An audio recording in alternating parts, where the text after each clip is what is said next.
విష్ణువు ప్రతిజ్ఞలో ఒక ప్రతిజ్ఞ, ఏకేన తులసిమాత్ర దళేనాపి నరోత్తమా పూజయేత్ భక్తిభావేనా తం రక్షామీతి మత్మనః అని.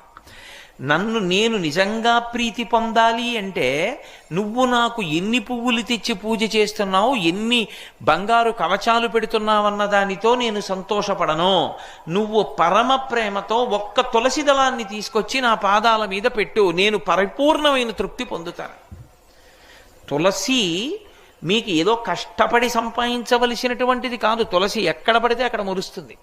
ఒక్క తులసి దళాన్ని ఆయన పాదముల మీద వేస్తే, భక్తితో వేస్తే ఆయన పొంగిపోతాడు. అదే ఏడుకొండలవాడి కథ. ఒకానొకప్పుడు తొండమాన్ చక్రవర్తి వెంకటేశ్వర స్వామితో మాట్లాడేవారు. వెంకటేశ్వర స్వామి కూడా మాట్లాడుతుండేవారు. మీరు నన్ను నమ్మగలిగితే నేను మీతో ఒక సత్యం చెప్తా, వెంకటేశ్వర స్వామి ఇప్పటికీ వింటారన్ని.